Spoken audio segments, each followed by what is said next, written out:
Assalamu alaykum hörmətli görürmənlər. Görüvatqanlar Erkin Asiya Radiosu Uyğur bölümünün nəzər proqramısı. Mən Alim.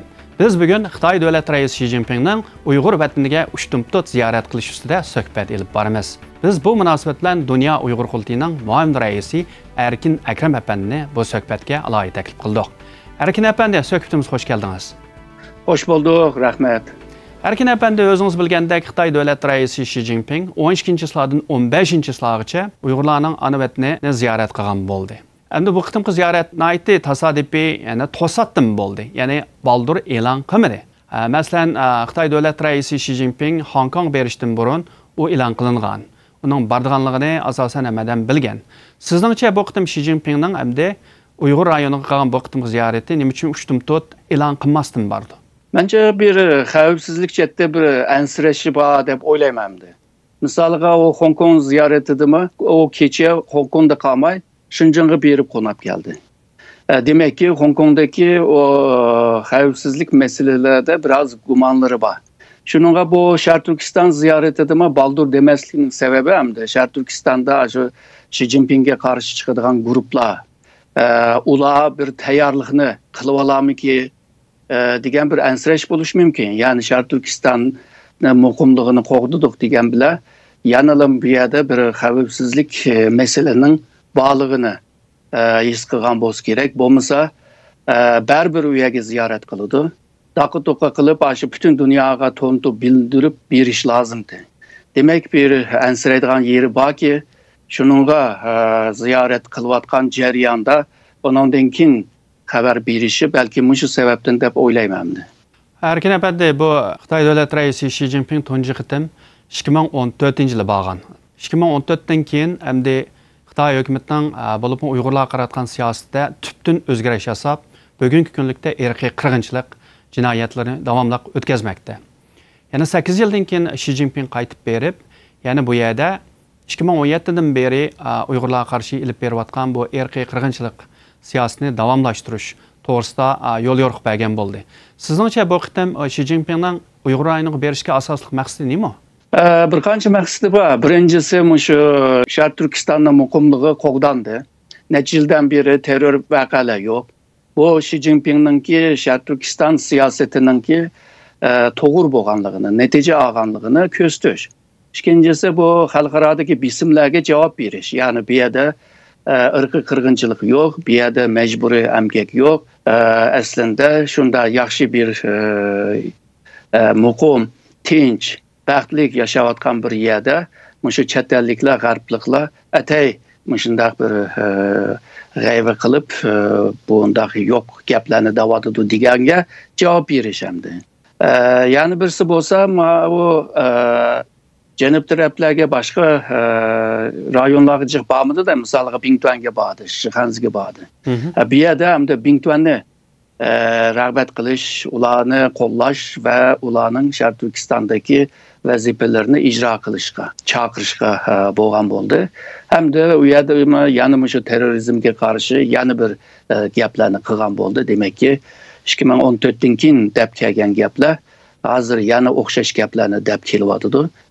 Bu xavfsizlik meselesi kelgan chaqda saqchi idorasi deydi, mushu harbiylarni deydi, hammasini yo'qlab olgan qargan chaqda uningki zihniyatida, qalasında Şərq Türkistan'da deyə muqimlik qoğdanmaganlığını mı bir yerdə köstüdü, ama bu ziyaret bilə əbəy degəndək nurgun mushu Uyğur cəmiyyətlərini, müzeylərini bazı yerlerini ziyaret kılıp bir naiti muşu Gülistan'daki yaşayotgan bir rayon bolğanlığını kösetmekçi.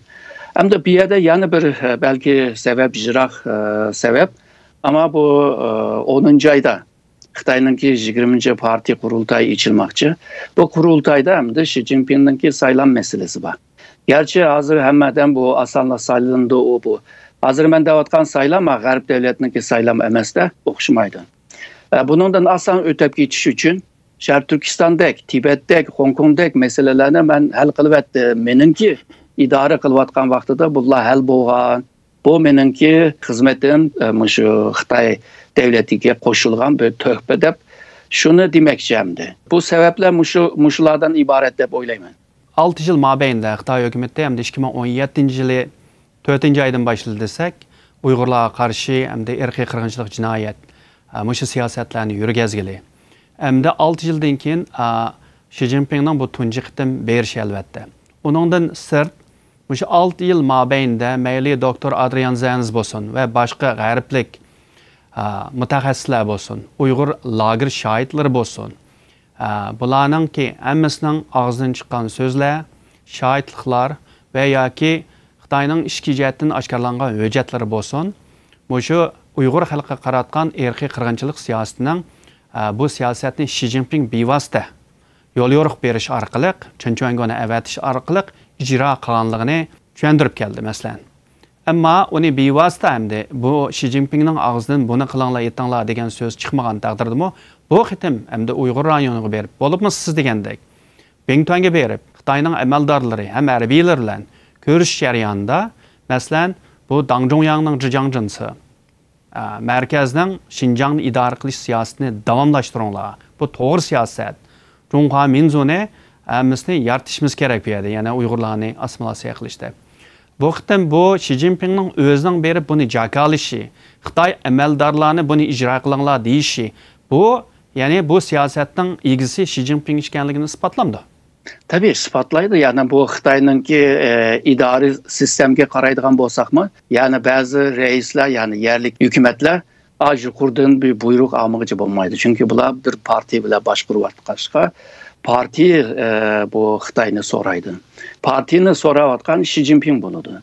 Şununla bu Xi Jinping bivas bu Şərq Türkistan'da ilip bağan bu zulüm siyasetindeki ilgisi hem de bu. Hem de bu özününki, əbəymen degəndək, özününki bu töpsü pek anlatışqa tırışıvatıdı bunu. Hem de başkaları mı şunda yazıvatıdı. Yani Xi Jinping merkezlik hakimiyetinki cırcan çığırıyordaydı. Yani bunu bir strateji de görüvatıdı. Yani demek ki Xi Jinping bir strateji oturup koygan gep bunu. Bolup mu şu 2014'teki o Şərq Türkistan ziyareti de mağdığan vaxtıda bu Ürümçi poyuz vokzaldaki bombanın patlışı aslında Xi Jinping'e bir cevap oldu. Meyli qaysı sebepten bolsun. Yani Xi Jinping sen ming bir yerge kelip yoğan gapını desen mi?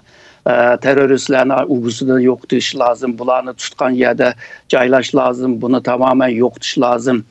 Degen bile anda bir cevabını aldı. Hem de bu Xi Jinping'e bir yaxşı bir vaziyet olmadı. Şununla bu Xi Jinping ikinci bu Xinjiang hizmetleri degen jığınında misalga bu 2010'da bu Hu Jintao'nunki davatkan hem taraqqiyat hem muqimlik degen gapni taşlap yalğızla muqimlikni oturup koydu. Taraqqiyatni oturup koymadı. 2 yıl evvel 2020 bu 9. ayda 3. bu Xinjiang hizmet jığınları içilganda onun diken azraq bir taraqqiyat degen gapni deb baktı. Demek ki Xi Jinping'ninki eninde, onunki stratejisi de yalğızla Şərq Türkistan'da bir muqimlikni qoğdap qilishla bak. Yani bir yerde başka bir siyaset yok. Fakat mavu buldu ahırda mavu maşinriyine ekegenden keyin, ondan keyin hem muqimlik hem Şərq Türkistan'ın taraqqiyatı degen gapni deyishga başladı. Yani jığıp yegen çağda Xi Jinping'nin Şərq Türkistan siyasetinin miğiz kısmı, yani esas kısmı Muşu Şərq Türkistan'da əbəy degen o zulüm siyasetine devam kılış. Çünkü o aşında işinde aşıncılık kılalaydı. Çünkü o bir Deng Xiaoping Mao'daki yukarı seviyedeki bir siyasyon emesemdi.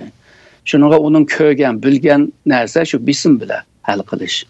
Hazırki bu bisim bile hal kılgan bu muqimlik aslında vaxtınca bir meseledir. Eğer de meselenin özü hal olmagan bolsa, ming bisim bozma bir yerge kelgan chaqda, bir mezgil kelgan chaqda muhit yaratilgan vaqtida bir sebep bile yani oturup çıkıdı bu. Ama Xi Jinping ben bastırdım degen bir düşüncede. Şununla bu Şərq Türkistan'daki bütün bu siyasetler hemsi Xi Jinping bilmey, Xi Jinping'nin yolu yoruqlarını almay durup bunu kığılıp olmaydı. Bu qitim hem de Xi Jinping'nin berişi elbette şu Amerika'nın Avrupa'daki hem Asya'daki ittifaqdaş devletleri Xitoy hukumatini qattiq har jihatdan Uyg'urlarga qaratgan irqiy qirg'inchilik sababidan mayli Chunchvangdek jallatlarga embargo qo'ygan bo'lsin, jazolagan bo'lsin. Uning ichida albatta Uyg'urlar bor, Shuhrat Zokir bor, Erkin Tuniyaz bor degandek Xitoyning shirkatlariga jazo qo'ysin va Abdumrayonlik barliq soqchi organlarga bular qor tizimda kirgizsin va yoki Beng Tuanni jazolasın. Masalan. Ondan sırt yana 6 ayının 20 günü Amerika hükümeti yani Uyghur mecbur emgakning oldini olish qonunini ijro qildi rasmiy shaklda.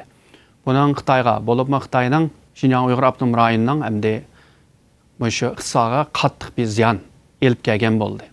Bunda vaqtida Xi Jinpingning ziyorat qilishi yani hamda bu g'arb ellarga nimda qanday shaklda bir mesaj berish uchun bor deb o'ylaysiz? Bu bir mesaj bir işe tırışıvadı dep oylayma. Yani Şarkı Türkistan'da mukumluk oğdandı, garipliklarını diginidek emez. Meblağ sasanla boludu. O paktığa bu nime ambargo kımmanla ve şikirdeki Xitayla bir yere ziyaretke, seyahatke kilanla digendek o uçurnama beğenmekçemdi bu Xi Jinping. Ama bu emmedemden akmak görüşüne acet yok. Evvelsiz digendek nurgun hücretler var, nurgun paketler var. Bularni hamısını yağan 21. əsrinin en çoğun bir yağancılık dep onda cevap verişlerle kutuluklu bulmaydı. Hazırki vaxtınca bir mukumluğunu köstüp durup Şarkı Türkistan meselesi tügdi digilimi bulmaydı. Bir yerde bu meseleler hal oldu digilimi bulmaydı.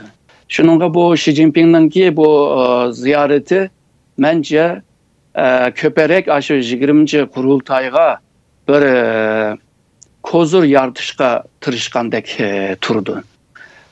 Bo'lmasa başka bir xil ziyaret kısa bo'latdi. Misal Janub tarafga, Qashqar tarafga, Xotan tarafga berish to'g'ri keladi. O'z vaqtida mayli bu Xuyavban bo'lsin, Jozyanlar bo'lsin, shu töven yerlarga borgan, kambag'al yerlarga borgan. U yerda ko'rib ba'zi masalalarni hal qilishga tirishgan. Agarda bir davlatning boshlig'i mushu rayonga ko'ngil bo'lgan bo'lsa, ashuna yerlarga berish lozim. Ama Xi Jinping'in bağan yerler hemisi ekskursiya qilgandek bir yerler. Yani yaxshi ko'ringan, yaxshi konforlu bir hayat yaşayan yerlerini ko'rib keldi. Hem de muxbirlar onunla egişip hem de Şarkı Türkistan qanday taraqqiy qilganligini, gullanganligini onu maqtab hem de mendillab yezib hazır to'shqizvatdi Xitoyninki matbuotlarda. Hem de bu bir yağancılık hem de. Xitoyninki bu siyasi medeniyetinde yağancılık bilan uhtuylish degan bir engi var. Şununla bularda yağancılık bir eyip emas, yağancılık bir marifet, bir kabiliyet bu. Şununla bu Xi Jinping'in ziyaretiga qarşı g'arbliklar nima deydi deganda Xi Jinping irqiy qirg'inchilik ilib borgan yerni ziyorat qildi deb yozyapti. Xi Jinping Uyg'ur xotinlarni o'ziga usul o'ynag'izdi deydi. Demek ki Xi Jinping'in Şarkı Türkistan ziyareti xalqarada bek müsbet bir netice alamadı deb görmen. Bunda bir inkaz bo'lmadi ama Xitoyning ishchiga bir mesaj berishga tirishayotgandek turdi. Yani demek ki Xi Jinping'in 10. aydaki bu saylamda bir ensirashlar meselesi bor deb o'ylayman. Ensirmismi bo'lmaydigan bir yerga keldi. Çünkü g'arbliklar bilan munosabatni buzvatdi. G'arbliklar ambargo yurgizyapti. Xitoyning iqtisodiy taraqqiyotlar ostilashyapti va taraqqiyoti nihoyatda tuvan bir seviyaga tushib qoldi. Jamiyat xarakterlik meseleler bağansırı ko'payyapti. Banka meselesi bor, kasal virus davolay nima kontrol qilman deb insonlarni perişan qilgan ahvollar bor. Hem de bu keyingi 3 yildan beri ilib borgan bu besim siyosati, ya'ni medeniyet inqilobi vaqtidagi o siyasetler nurgun Xitoylarni, yani devletinin kadrlarını mı rahatsız kılıverdi. Şununla bu Xi Jinping'ni tanqid qilgan bunda bir ahvollar bor. Şununla Hong Kong'dek ve Şarkı Türkistan'dek yerlerini köstüp durup o'ziga saylamda bir oңshuluk bo'lsin deb bu kozur yartishga tirishayapti. Yani ichki siyosetga qarshi ama tashqi siyosati xalqarada bence Xi Jinping'in ki Şarkı Türkistan ziyareti hakkında hiçbir müsbet bir bahalaş ya ki bu ifadeler pek yok da gördüm. Erkin Efendi, bu Xi Jinping elbette Beng Tuan şıg'ıza bari. Beri Beng Tuan'ın merkezi geldi. Bu yerda hamda bir qancha yildan beri hamda Xi Jinping hukumatining təşəbbüs qılğını, yəni Bingdi Ronghe deyilgan. Yəni Abdum rayon bilan Bingtuanni birləşdiriş. Bingtuanga berib, yəni bu Bingtuanның davamlıq cənub kengişi bu məsələ üstüdə əlbəttə yol yoruqlarını bəgən buldu. Sizningcə bu Xitay hökumətinin hazırki məqsədi bolsa, şu əgər Uyğur rayonunda məlum bir bexəterlik məsələsi tug'ilsa, Bingtuan orqali Abdum rayoni aptashvitib, Abdum rayoni, yəni Bingtuanның kontroliga o'tkazishmi bu? Bence şundaq. Çünki Bingtuanның xarakterimi şunda. Bu Xan sülalisi vaqtida Tombin deydigan bir qoidasi bor. Yani hem asker hem işlep çıkış dehqonlar degan gap. Şununla bu Bingtuan başlangıçta Şərq Türkistan kelgan chaqdama kiyimini sepla hemenla bu harbiylikten çıkıp algan. Ama tüzüm harbiylik. Yani köz boyaş. Bir yerdeki vazifesi birisi Şərq Türkistan'ın muhimliğini qoğdaş, ikincisi işlep çıkışını güçlendirip yüzünü bakmak. Yani merkezden bulağa pul yardım kılıp cümüsün bula yüzüne bakalısın da. Hazır emde Bingtuan güçlendi. İktisat cetten güçlendi. Yüzününki adliye sistemi var. Yüzününki sotu var. Yüzünün sakçısı var. Onundaki bir vaz Şərq Türkistan'daki Bingtuan'ı Beijing tarafından başkuruldu. Şununla olanınki statüsü östü. Əbəy digəndək güçlendi, təsir dairəsi mi kengaydı. Hem de Şərq Türkistan'ı Xitaylaştırışda, Şərq Türkistan medeniyetini Xitaylaştırışda, yani Xitay medeniyeti bile Şərq Türkistan medeniyetini ozuqlandırış degan gap. Hazır Bingtuan mı aşı vazifene ilişki başladı. Şu burun Xitay Mançuriyada mı şu Bingtuan degan narsalar batı. Olanı kaldırıp etken. Hem de Şərq Türkistan'da mı kaldırıp u yerdeki neçə milyon Xitayını yerlik halığa ekiliş. O vaxtda hem de Şərq Türkistan əbəqimən degan siyasi, iqtisadi, ticari, teknoloji, adli sistemge ayrıca bir alaytligi bolğan, güçke igi bolğan bunda bir Bingtuan Şərq Türkistan'ın yerlik sahalığa texim asan kiralıydı. Nurgun şu baylıklarını hemsini igenli aldı. Her zaman tuyumuz bu şu sarayızlarda su talışıp uruşup kalganlar. Sap Bingtuan açında yerlerini ili vargan. Başlangıçta belki terikçilik yarımıgan yerlerini içip itizalığa ekegen bozma. Hazır bu güçlünüp Uygurlarının ki koludaki itizlerini, Kazaklarının koludaki yaylaklarını mı koluğa düşürüp atıdı. Demek ki kelgüsünde Xitay şu Bingtuan'ın ki kolu bile Şərq Türkistan'ı tekimi mukum halığa, yani mukum halını qoğdaş için şu Bingtuan'ı işiltiduğu da kösek buldu. Şərq Türkistan'da ne vardı bir vaka bopkası mı? Muşula, yani Bingtuan'da tekimi köperek bir vazife icra kıldığındaki turudur. Yani Şərq Türkistan hükümeti bir yerde çetki kıkılgandaki buludu dep oylama. Bomsa Şərq Türkistan hükümetinin şu Komünist Parti başkuruvadıdı. Demek ki onun mı işkence kamil emes dep desek mi doğru olmaydı. Ama Bingtuan'a tekimi işkenceliği bağlığını desek buldu. Alinkin sizden demekçi boğunuz, yani eğer bir bexatarlik meselesi yüz berse Xitay hükümetiga bir təhdid qiladigan, yani Uyghur rayoniga. Xitay hökuməti Abdum rayonunu örütüb, Bingtuan arqılıq bu rayonu kontrol qilib, idare qıldı demək düşünürəm. Bingtuan'ın güçü öyle, yalğızla bu emez, ondan başka şu kurallık sakçı güçü deyimiz. Bunu Xi Jinping şu merkezge bağlı aldı, öz vaxtıda. Burun bu kurallık sakçılar, sakçı idare İçki İşler Ministerliğine bağlanan ama Xi Jinping bu bütün xavfsizlik ve istihbarat güçünü bir merkezge yığıb, Devlet Xavfsizlik Konseyini kurup özü başlık bolğandan keyin şu istihbarat ve sakçı ve kurallık sakçıların hemsini özü bivas koluğa düşegen oldu. Şərq Türkistan'da mı bu kurallık sakçılar bu işe yaraydı? Ondan başka Şərq Türkistan'a evetken askerler mi var? Bunlar gerçi bu Lanzhou'nun ki bu komutanlığa bağlanan bozma yerlik komutanlıklar mı var? Yani bunda diyen çağda Şərq Türkistan'ın her şehirde, her mahallinin etrafında ya Bingtuan ya bu muşundaq əbəqə diyen kurallık sakçılar ya ki hərbiyle qorşuvagan bir vəziyyətdə. Bunda bir peytdə hem de üç xil güçünü birlikte Şərq Türkistan'daki vaziyetini bastırış için bir planlagandek görünüyordu. Bununki onda hatta ilgirki Gomindan davridagi militaristlarning Uyg'ur rayonini boshqarishlarning farqi bor. Agar Bingtuan Abdum rayonining o'rnini egallasa. Bu fevkalade vaxtıda aşındak igenleydi hamdi. Normalde igenlemegandek görünsüma, ben degandek siyasi, iktisadi, adliye tüzümü hemmisi ayrı bulanın. Hazırca ayrı turvadı, cidelme çıkmagandek görünüyordu, tırnak işçide davatımı. Ama fevkalade bu kalgan vaxtıda ulanı koyupluydu. Yani bir işninki tasmasını koyup etkendekle aş vaxtıda koyup eleydi. Bir cihette Beijing hükümeti bu Bingtuan'ı qoğdavadıdı, Muşu Şərq Türkistan hükümetiye karşı. Özünün himayesiga ilvadıdı. Yani bir cihette bulağa bazı imtiyazlarını bervadıdı. Muşu Xitayla eşede yaşap devam kısın dep.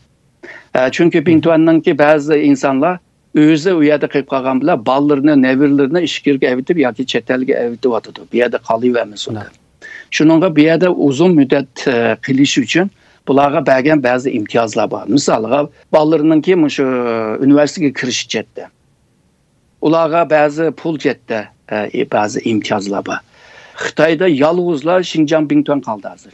Bu Bingtuan Beijing hükümeti için Şərq Türkistan'daki muqimliqni qoğda qilish üçün ayrıca bir güç o. Çünkü bu güç qanday bir güç degende öz-özünü bakalaydı. Özününki iqtisad hesapları var. Ve merkezge yetvagan emas ve merkezge biqingan emas. Yani iqtisad chetdan. Şunun bunda bir güçni naydı etivalaydı. Misalga Şərq Türkistan'da terakki kıldırımız dep 19 ülke ve şehir. Hemmisi Şərq Türkistan'a yardım kılınla dep neçə yıl olup ketdi. Muşu Hu Jintao'nun vaxtıda bolğan iş. Hazırgacha Şərq Türkistan'a bəgən pullar yetmeýatydy. Hem de bu yolsuzluklar, parkurluklar, bu işler yamancık Şərq Türkistan'da bu Xitaylarının bəgən pullarını mı aşı xəşil oldu. Aşı ülke, şehir, şikirdeki ülke ve şehirinin əməldarları mı muşunu bana kılıp özünü yancıqlı pul sağan əhvallarına var. Bundan başka merkez hükümeti Şərq Türkistan'ın muqimliği için ayrıca bir pul bəgən. Şundaqla Şərq Türkistan'ın hükümeti zayım nasıl etip yanı pul çıkan. Muşu pullama Şərq Türkistan'ınki muqimliği yetmeýatydy. Bu Mançur imperiyasınınki muşu arxivlerge qaraydigan bolsaq, tarihi mənbələrə qaraydigan bolsaq, Şərq Türkistan devamlı pul xərclənən bir yer. Mançur imperiyası acizlagan vaxtıda bu yerge pul berəmək, qıyınıb, uyaqdan buyaqdan pul yığıb bir yerge yardım qılğan. Zozuntamı işgal qılğan çağda pulu yoxdu. Merkezden pul berəməyimiz dedi. Bu uyaqdan buyaqdan qazıyılıb uyan işgal qıldı. Gomindanın vaxtıda bu merkezden pul berəməyəşkə yerlik hakimiyyətlər militarist boluğan gep. Yani merkezden gibiге yağandan kırıp ama öz aldığı müstakil boluğan. Yani merkezden pul beriş tarihten beri bir mesele bolup kelgen. Şununla hazırki hükümet Şərq Türkistan'ın muqimliğini qoğdayman güllendiriş, terakkiyat kılış için pulu yetmeýatydy. Bingtuan bunda bir peyte pul xəşilmegenden ki bu Xi Jinping için naydı, alaydı ve etva bir yer buludu da hem de Bingtuan.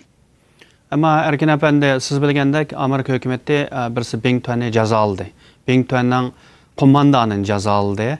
Bingtuan'ı öz peti cezaladı. Hem ondan sırt 6. ayının 20'si icra kılan, yani Uyghur mecbur emgekten aldığın iliş kanunu, bu elbette bütün Uyghur rayonundaki ama tovarlarını çekleşsinizdir. Bolup mu Bingtuan'a kattık bir zərbe oldu. Bingtuan'ın paxtısı bolsun, pomidor bolsun veya ki gazalar. Bunun elbette bu paxtlar azra aldığı adam bolmaganlık üçün Xi Jinping bağandan keyin Xitay hökuməti öz setib aldığanlığını bildirdi. Hazır məsələn bu Amerika, Avropa bu dövlətlərinin Bingtuan'a qaratqan cəzası, hem Xinjiang Uyghur Avtonom rayonunun iqtisadi qaratılğan bu cəzası hem qanuni yollar arqılıq onun aldığını iliş tədbirlərini qo'llangan bolsa, bunun hem de bulup Avtonom rayon hem bulup Bingtuan'a qanday bir onun gücünü acizlaştırış üçün qanday bir səlbi təsir buldular.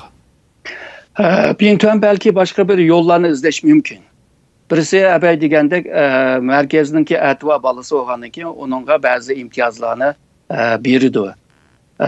Paxtısını, pomidorusunu, bunu setilib qılğandak.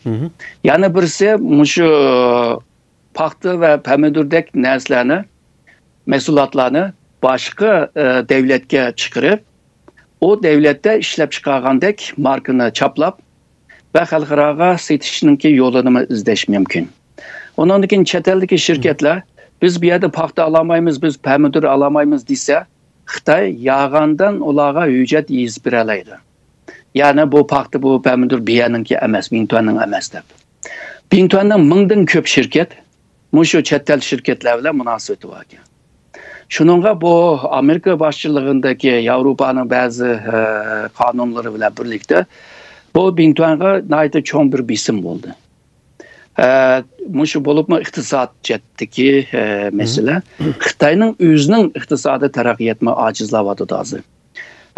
Bununla egişi Bintuan'ın kimi acizlaydı. Şunun Bintuan'ın içindeki bazı adamlar hem de kıyçıp yo başka yer yütkep giteyli o bu değişinin alakalı düşüncesini yoktu için mi Bintuan'ı hem de ziyaret kılıdı hem de. Bintuanlıkla mı üzne əbəy degen o vəzifədən töpəyle üzne muşya Türkistanlıq mı dep körəp yetmeydi. Çünkü ola bir vəzifə bile kəgeşke bir yege. Anda kördü. Şununla Xi Jinping'dek merkezden bir reis gelip ulanı ziyaret kılgan çağda ula bek minnettar tuyudu hem de.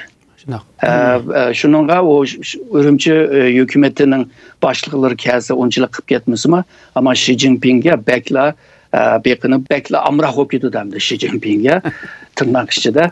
Şununla Xi Jinping bu Bintuan'ın ziyaret kılışı bile belki bazı meselelerden çıkan bazı inkaslarına yoktuşka sebep oluvadı dep görmün. Erkin efendi bu Xi Jinping bağını için elbette mekteplerini ziyaret kılgan buldu. Şinjan Üniversitesi'nin Marksizm Enstitüsü'nü ziyaret kılgan buldu. Bu yerde Erkin Tunyaz bağ Uygurlardan. Aniki Marksizm Enstitüsü'nün hatta Şinjan Üniversitesi'nin muavin prezidenti hazırlığı Zolayat İsmail deyilgan bir naiti Xitay parası bir Uygur hanım bağ o yerde. Sizdince hem de Şinjan Üniversitesi'ni ziyaret kılıp bu iki Uygur qatnaşqan bir yerde. Bolup hem de bu Marksizm Enstitüsü'nün başlığı degen bu Zolayat İsmail degan. O ne qilishga sabab nima? Xi Jinping'in budaqı ziyareti de bazı sahalarını hemmisini ziyaret qilgandek turdu. Bunda kısa vaktin içinde bunda cihiyelerini ziyaret kılış bu bir plan yoki bir maqsad bilan qilganligini ko'rsatdi. Yani Şinjan Üniversitesi'ninki ilim cetteki teraqqiyati, teknoloji cetteki teraqqiyati ve şundaqla bu üniversiteye qanchalik bir mablag' ajirtayli degan meseleler emas yani. Bir yerde yalnızla bir ideoloji, bir siyasi bir şuvar vakraştek yani bir şov bir yerinde. Marksizmga kelsek tushunmaydi tadqiqotchilar. Çünkü yağan bir marksizm o. Hem de xalqlar deydi bu seninki bu marksizm asıl marksizmga o'xshamaydi ekan o desa, bular deydi biz marksizmni taraqqiy qildik. Biz Xitoyninki vaziyatga qarab taraqqiy qildik. Yani bu sen buz bo'lding degan gap. Yani bozuk bir narsa.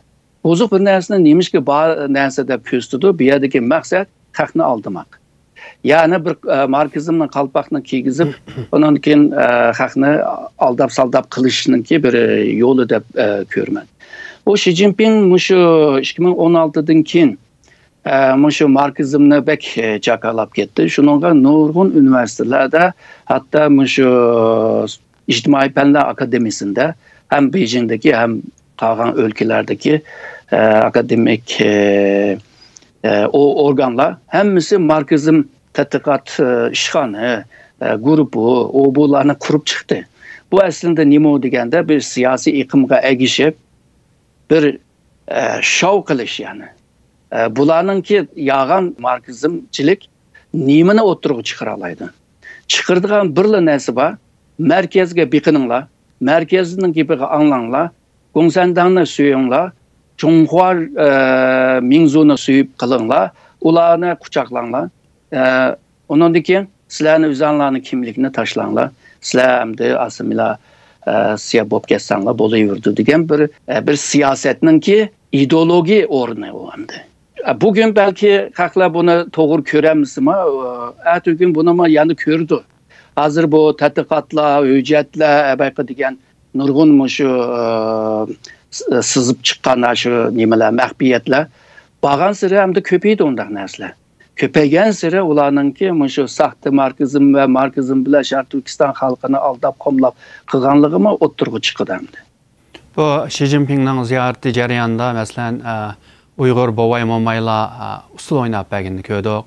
Qırğızlarning Manas dastanını çelip bəginni, etip bəginni köydük. Onun dışında elbette mektep, muzey, ubiyeligi vardı. Sizningçe bu Uyg'urlar, şu Qırğızlar chin ko'nglidan Xi Jinping'nin kəlgini təbriklab, şu naqsh etib usul oynap bəginmidi? Bir kısım şunda bo'lganda deb o'ylayman. Çünkü uzun müddet 100 yıldan köperek bir zamanda Şərq Türkistanlıklar bir müstemlike siyasetinin aslında. Ve bununki minsi jüldü, ebeki diyen marxizm bile jügandık. Jülgandan keyin hem de bularınki bekindiğen yer şu merkez buludu. Aşınılığı bilidu, tonuydu. Şununla Xi Jinping'nin kelişi bundaq adamlarına hoş kılıdı hem de.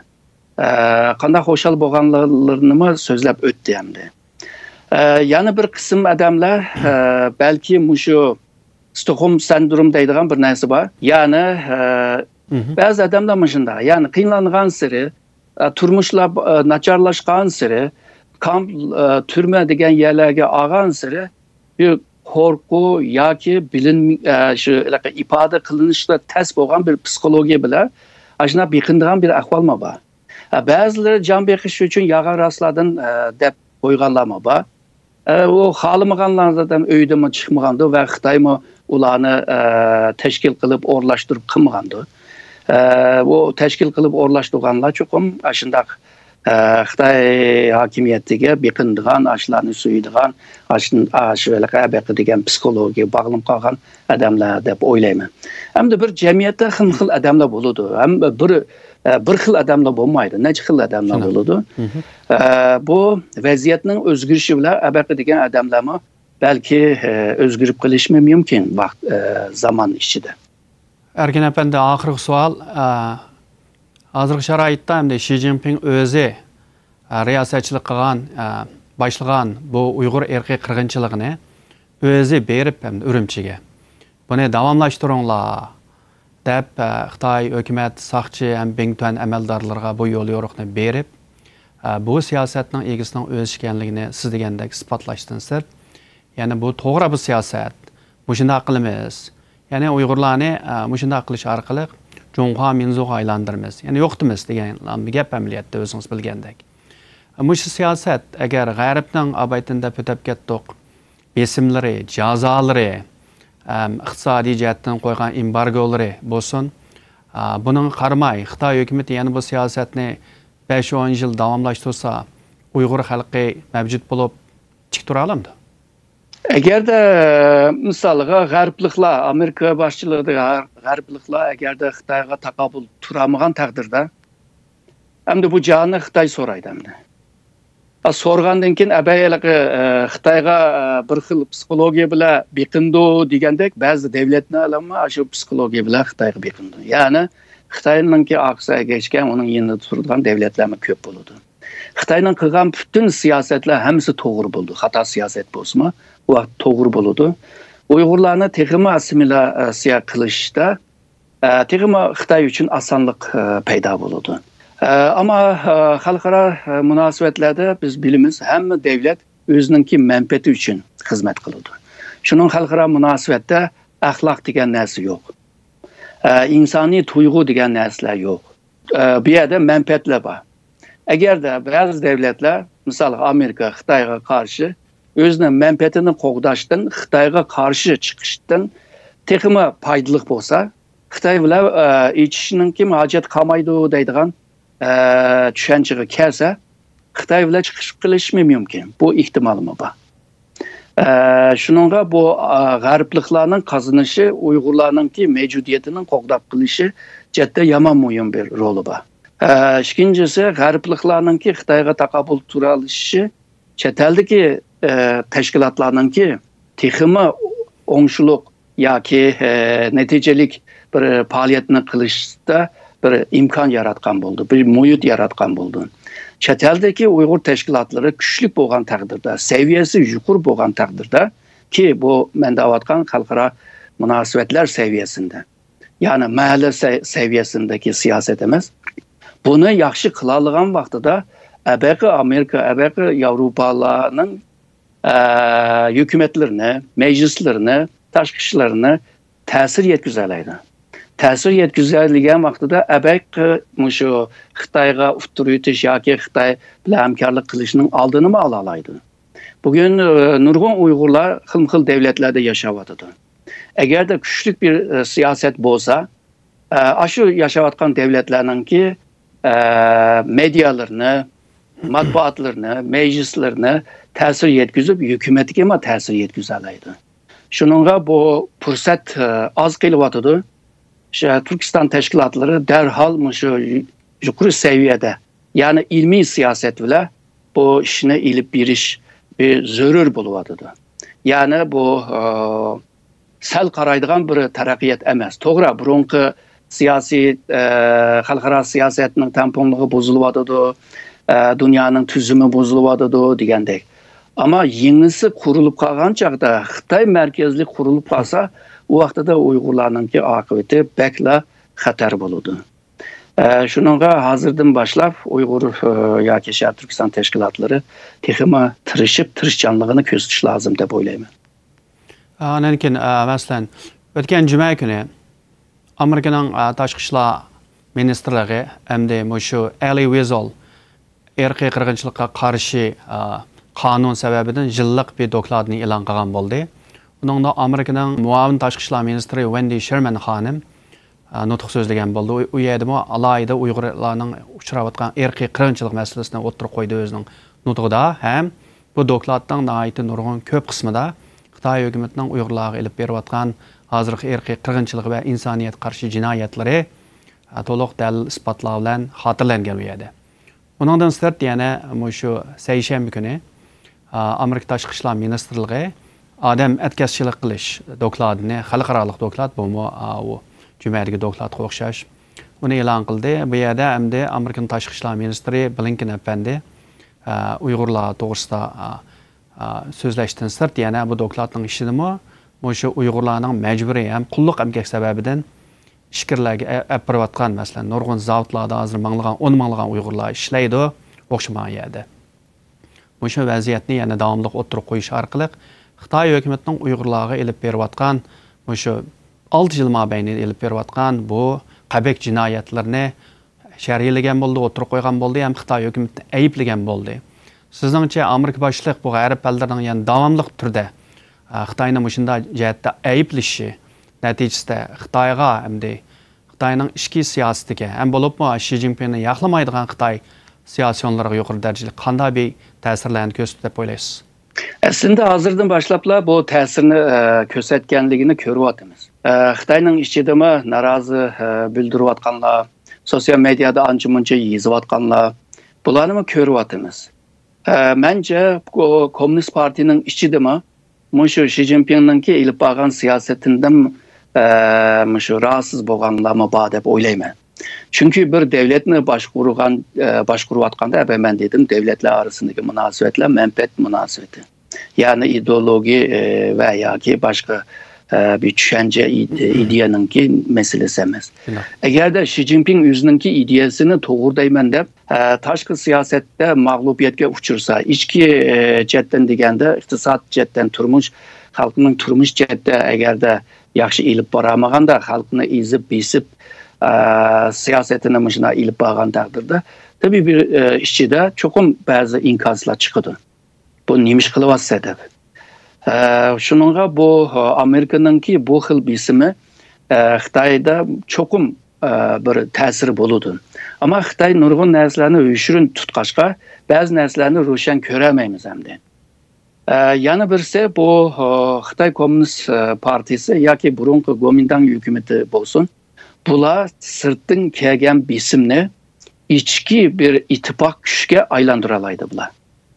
Buni Japonya Xitoy ishg'oli vaqtida ko'rdik buni. Ki Xitoy millati, Jonghwa millati degan shu hukmni muqimlashtirganmi Japonya Xitoy urushidir. Shuningga bu Amerikaning G'arbninki shu tanqidlarni, bisimlarni, embargolarga qarshi hozir Xitoy shu o'zininki ichki ittifoqni kuchlantirishga aylantiryapti. Bunga diqqat qilishga to'g'ri keldi.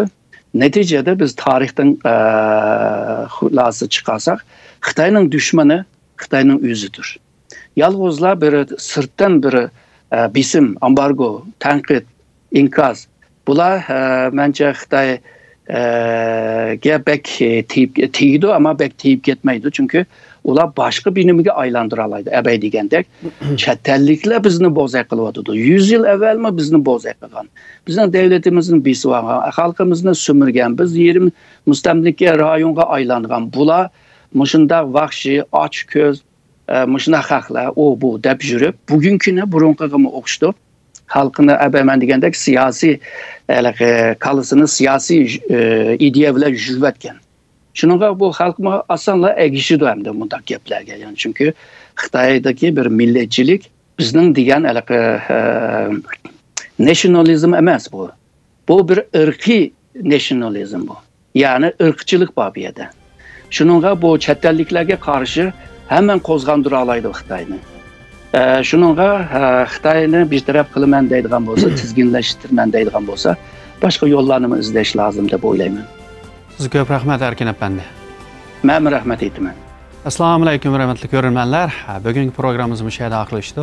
Kelasi qitim ko'rishguncha xushvaqt bo'ling.